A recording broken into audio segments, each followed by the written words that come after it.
They laughed before she even touched the ball. Some smirked, some whispered, and one man in the front row cupped his hands to his mouth and barked, "Go back to where you belong," as if his voice carried the authority of the sport itself. Maya didn't flinch, not outwardly. Inside, her chest was tight enough to crack ribs. The racket in her hand felt heavier than it had in practice, and the white lines of the court seemed suddenly sharper, like they were cutting her in.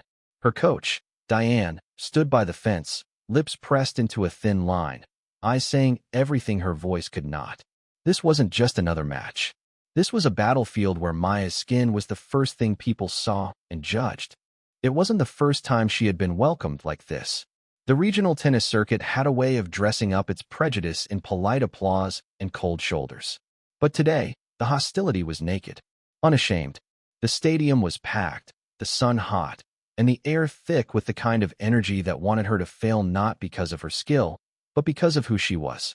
Maya rolled her shoulders back, feeling the sweat slide down her neck. Across the net, her opponent, a tall, blonde prodigy named Claire Winslow, adjusted her visor and gave a thin, almost imperceptible smile. It wasn't friendly. It was the kind of smile that came from knowing the crowd was on your side.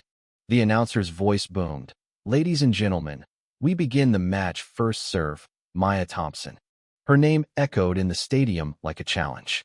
Someone in the upper stands shouted, "Don't trip over your hair," and a few people laughed. It stung. Not because it was clever, it wasn't, but because it was public, shameless, and sanctioned by the silence of everyone else. Maya bounced the ball once, twice, 3 times. She didn't hear the laughter anymore. She heard her grandmother's voice from years ago, when she was just a kid holding a second-hand racket in an empty public court. "You are more than their words, baby girl. You're the echo that stays when their voices fade." The grip of the racket was warm under her fingers. The ball in her hand felt alive, like it carried the weight of every other black athlete who had stood where she was unwelcome, underestimated, and unshakable. She tossed the ball into the air. The motion was clean, practiced, born from hours in the sun, from blisters that turned to calluses. Her body followed, hips twisting, arm whipping forward with the kind of precision only obsession could buy. The ball cut through the air like it was meant to be there. The sound of it hitting the service box was sharp, decisive. Not luck, skill. The crowd fell silent.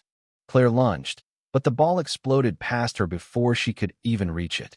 The chair umpire called, "Ace." For a second, there was nothing, no cheers, no jeers, just the heavy quiet of disbelief. Then Diane clapped once, loud, deliberate. A few hesitant hands followed, but most of the audience just sat there, still processing the fact that the girl they mocked had just made them eat their words. Maya didn't celebrate. She walked back to the baseline, calm, her face unreadable. But inside, a small flame had caught. Not victory, not yet, but the kindling of something stronger than pride. Proof. Proof that she belonged here. Proof that she could do more than survive the court, she could own it. But this was only the first point. The match was long, and the cruelty of the crowd was patient. By the third game, the insults had evolved. Now they attacked her style, her stance, even her laugh when she missed a point. Claire played aggressively, feeding off the crowd's energy, sending sharp forehands deep into the corners, forcing Maya to chase. Every time Maya scored, the applause was thin. Every time Claire scored, the noise was deafening. Between serves, Maya's eyes flicked to Diane, who gave the smallest nod. It was their unspoken code, stay in the fight. But in the fourth game, something shifted. During a tense rally, Maya returned a blistering forehand, and Claire stumbled, missing the shot. The crowd booed not Claire, but Maya. The sound was ugly, primal. One man shouted something so vile that Maya froze mid-walk, her grip on the racket tightening until her knuckles burned. She could feel her pulse in her ears. Every instinct told her to respond, to throw the racket down, to scream at the injustice. But she didn't. She lifted her head, looked straight at the man, and then back at the court. She refused to give him what he wanted, a reaction. Still, the venom seeped in. Her next serve clipped the net and fell short.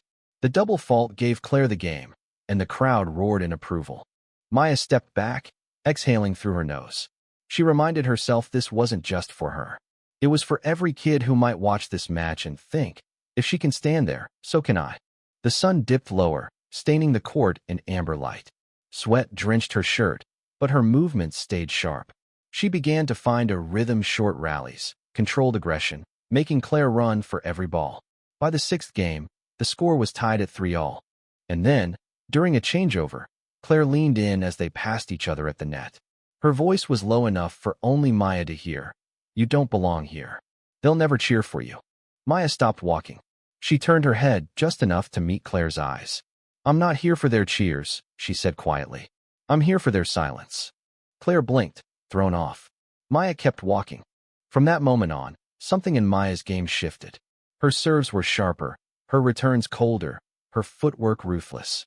Point by point, she chipped away at Claire's confidence and at the crowd's certainty of her failure. By the ninth game, the insults were fewer. By the 11th, they had stopped entirely. And when Maya landed her second ace of the match, sealing the set, the stadium was silent again. Not out of politeness, out of shock. The silence was intoxicating, not because it meant acceptance, but because it meant resistance had been stunned into stillness. Maya didn't let herself smile. Not yet. One set was nothing. She knew better than anyone that momentum could turn on a single point. The umpire announced a 2-minute break before the next set. Maya walked to her bench, the roar of her heartbeat filling her ears. Diane handed her a bottle of water, her hand lingering just a second longer than necessary, a silent grounding. "You're making them watch," Diane said in a low voice. Maya took a sip, the water cool against her parched throat. "Good," she replied, her voice flat. "Let them watch." Diane glanced at the crowd, at the restless shuffling of people who had come expecting an easy spectacle, not a fight. "They're not used to this." "Neither was I," Maya admitted. She thought of her first match on this circuit, when she'd walked off the court in tears after an entire section had chanted slurs. That night, she almost quit. But quitting, she learned, was exactly what they wanted. When the break ended, she stood and rolled her shoulders. Across the net, Claire was talking to her coach, an expression of irritation pinching her face.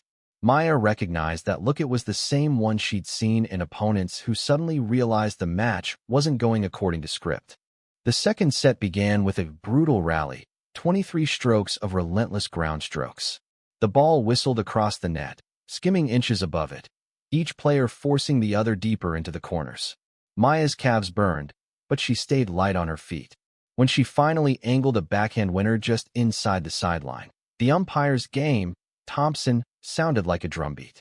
A few claps came from scattered sections of the crowd. Tentative, testing the air.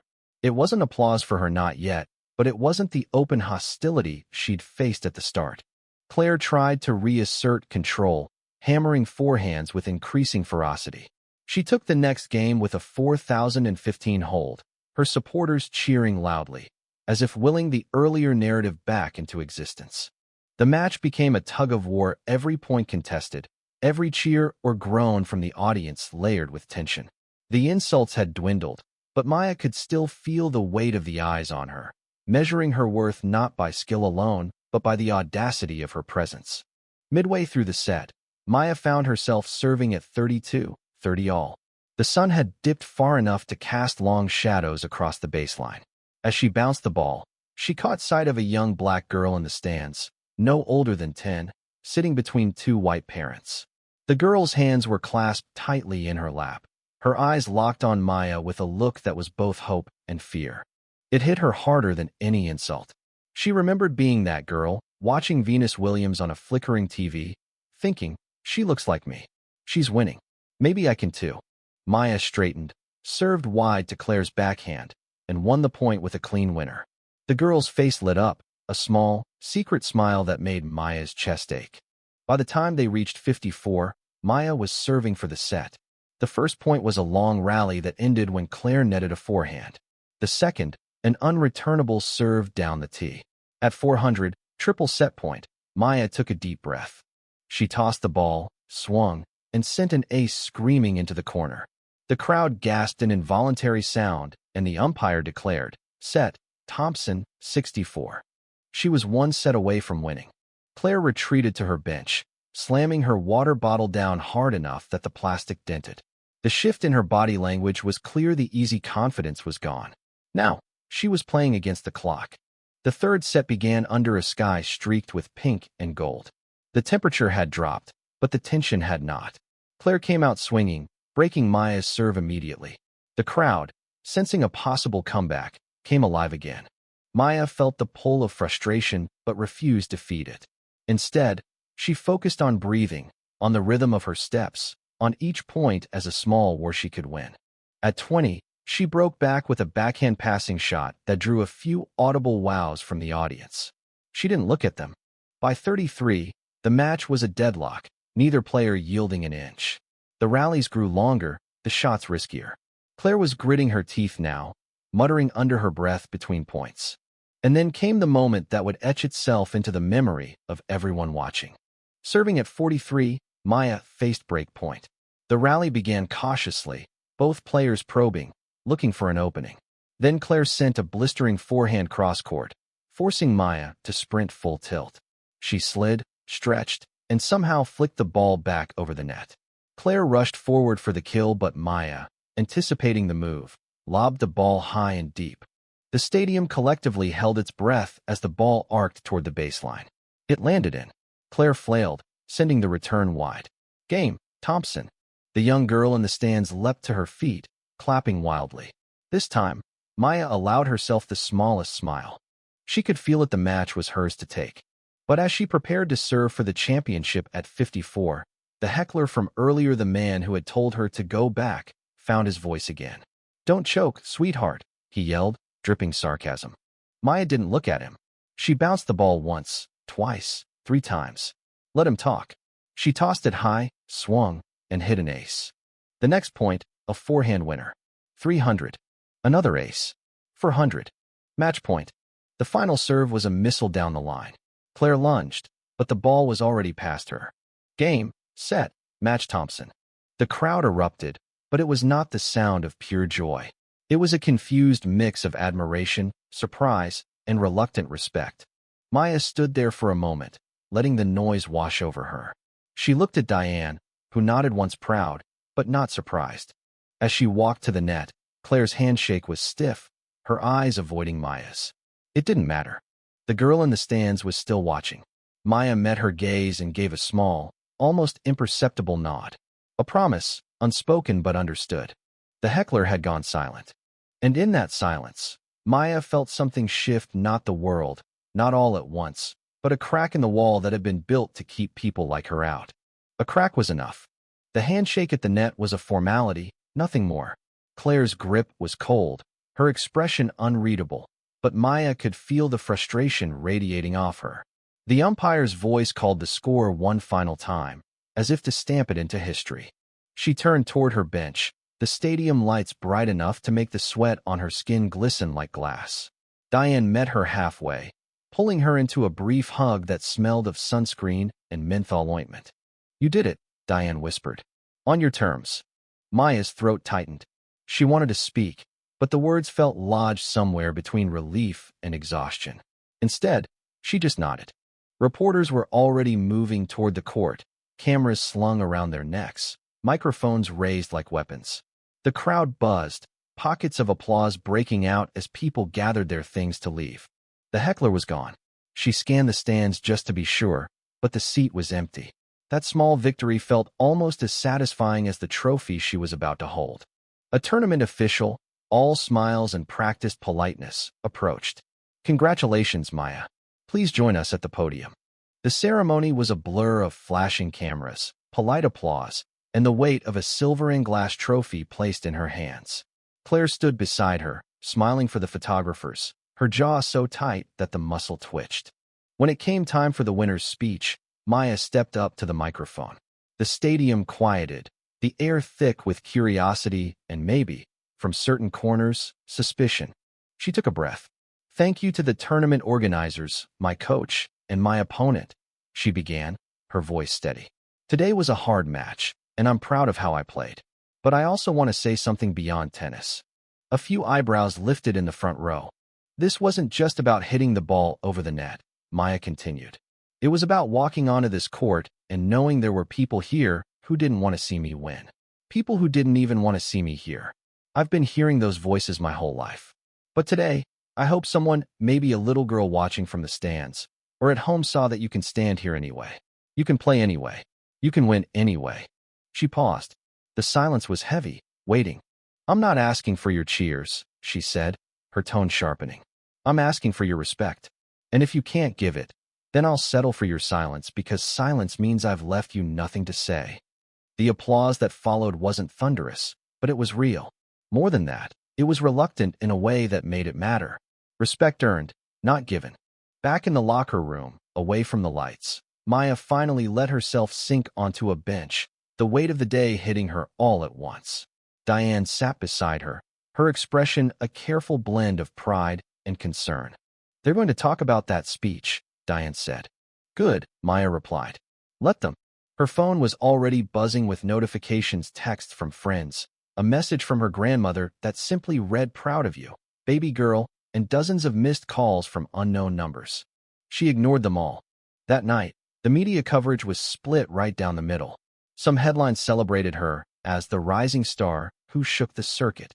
Others accused her of turning sports into politics. Comment sections boiled over, strangers arguing about whether she was too sensitive or exactly what the sport needs. Maya scrolled through a few, then stopped. It wasn't that she didn't care, she cared deeply, but she knew better than to let the noise drown her out. Still, one comment from an anonymous account stuck with her. She's good, but she'll never last. They'll make sure of it. The next morning, she woke to a text from an unknown number. Meet me at court 12, 8 a.m.d. It was Diane. When Maya arrived, the court was empty except for her coach, who was feeding balls from a hopper like it was any other practice day. You played well yesterday, Diane said, hitting a ball toward her. But if you think that was the hard part, you're wrong. Maya returned the shot, confusion flickering. What do you mean? You won, Diane said. Now they're going to test you. Sponsors, tournament committees, opponents. The people who smiled to your face yesterday will start asking questions about whether you're marketable, whether you're worth the investment. Maya stopped, the racket dangling at her side. So they'll try to freeze me out. Diane met her eyes. Unless you give them no choice but to keep you in.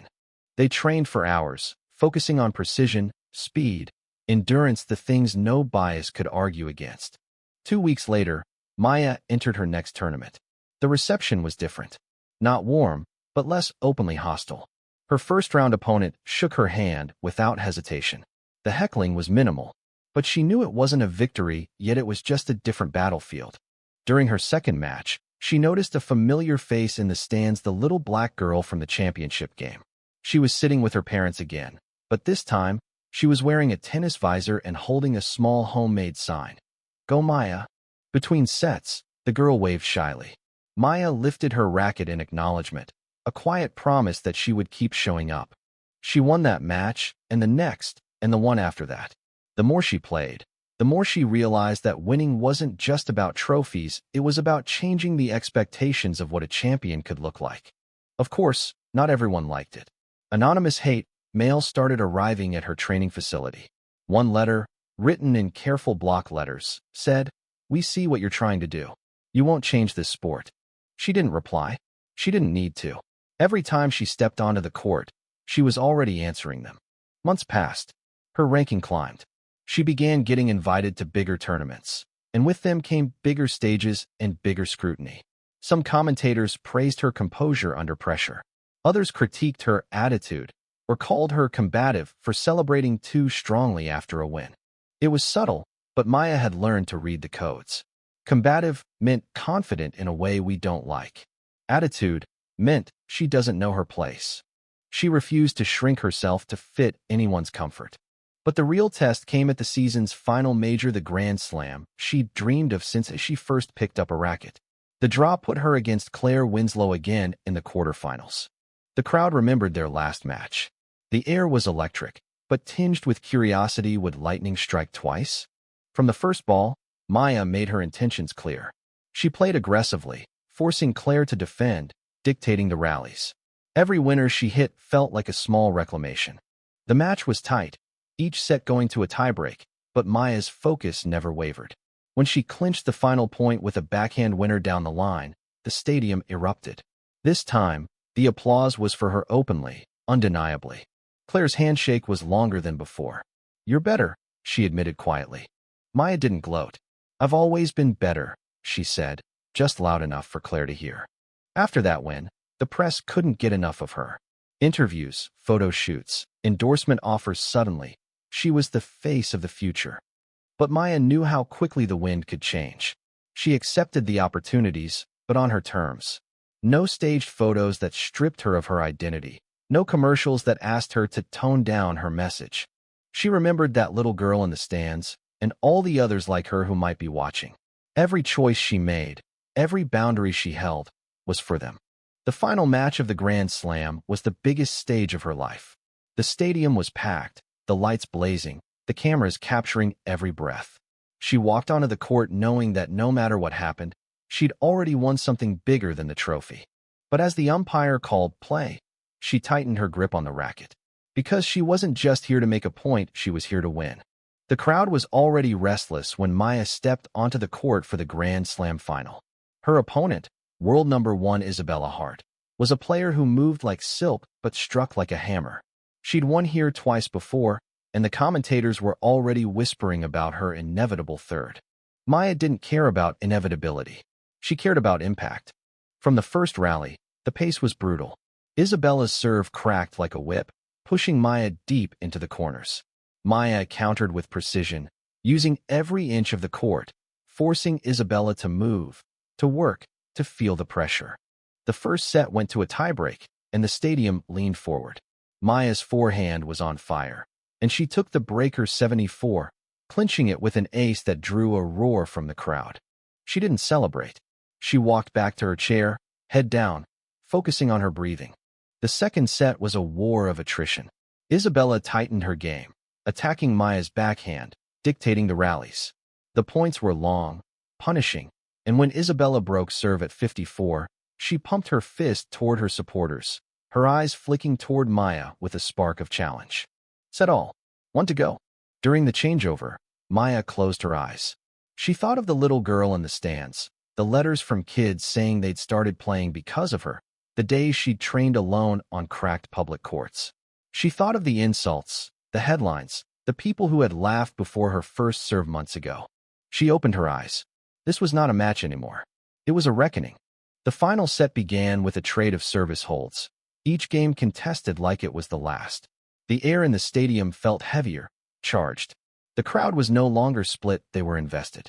Every winner from Maya drew cheers, and for the first time, she could feel them wanting her to win. At 33, Maya faced 2 break points.